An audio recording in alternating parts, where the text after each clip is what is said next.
Termik yükün kvantı olan termon anlayışını erməni vaxt gətiriblər. 1956-cı ildə. Həm də qeyd edirlər ki, termik yükün onunla əlaqədar potensialın azalması tərəfə yer dəyişməsi yeni termonların yaranması ilə, əks tərəfə yer dəyişməsi isə mövcud olan termonların məhv edilməsi ilə müşayiət olunur. Əvvəla onu deyim ki, heç bir varlıq, o cümlədən xaki zərrələrin təmsilçiləri olan termonlar məhv edilmir və ya yenidən yaranmır. Onlar böyük yaradan tərəfindən böyük partlayış anında bir dəfəlik, əbədi olaraq yaradılmışlar.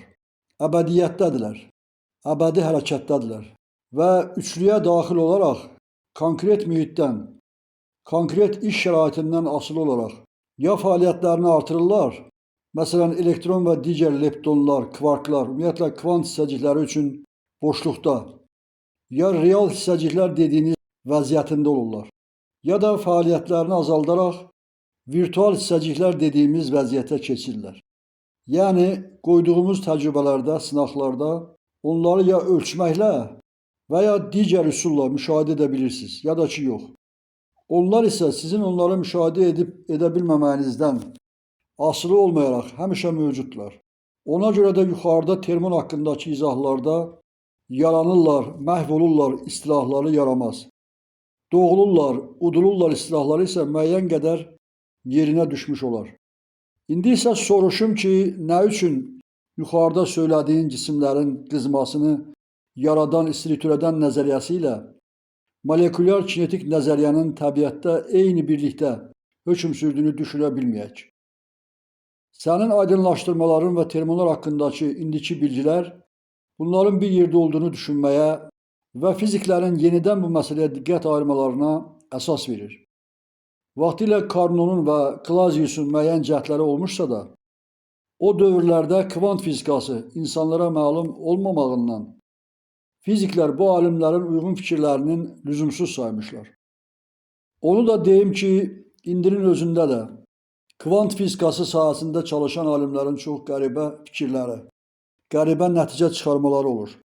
Məsələn, onlar təcrübələrdə fiziki aləmdən fərqli ideal boşluğun yaradılmasının mümkün olduğunu, bu boşluqda kvant hissəciklərinin birdən-birə heç nədən yarandığını, kvant effektindən müvəqqəti olaraq kiçicik anlara enerjinin saxlanması qanununun dayandırılaraq hökm sürə bilmədiyini və həmin yaranmış hissəciklərin ömrünün qısa olduğunu, yəni zühur etdiyi andaca da itdiyini, həm də onlar üçün fəzanın harasında və nə vaxt zühur edəcəyinin qeyri-müəyyənlik prinsipini taparaq, makro aləmə aid yürüdülən sağlam düşüncələr çoxluğu kvant aləmi qanunlarına tətbiq edilməz kimi iddiaları irəli sürürlər.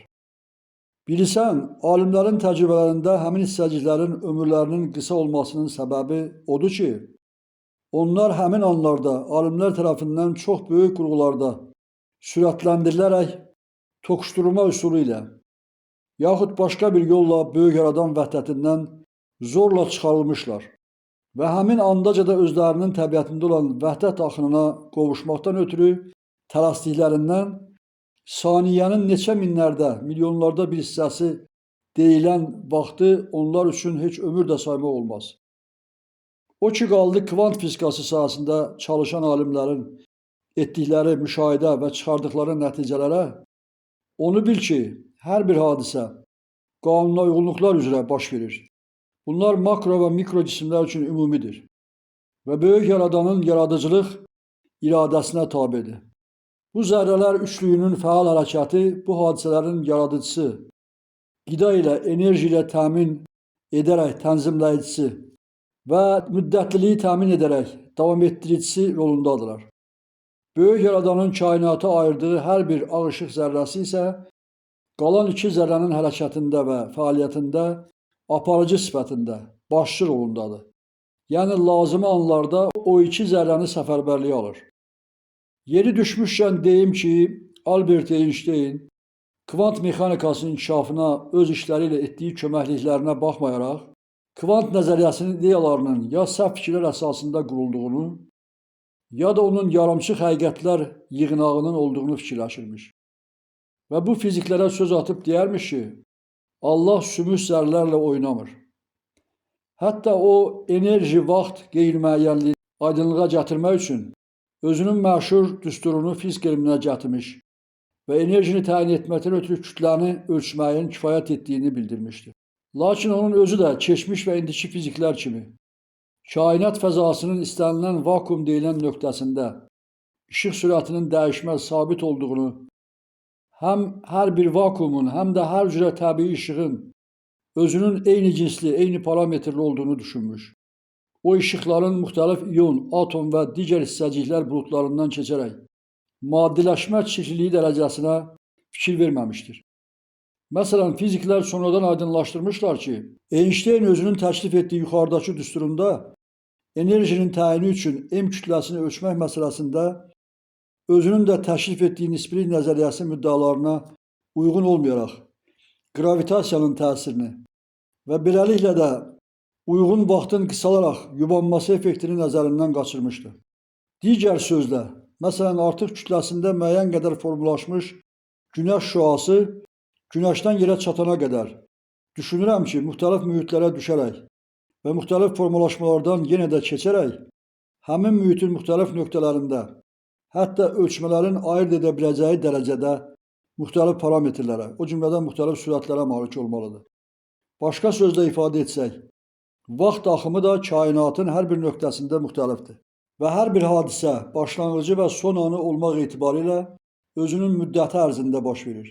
Burada kainat üçün ümumi bir zaman vaxt deyilən kəmiyyət, ölçü haqqında söhbət etmək düzgün olmaz.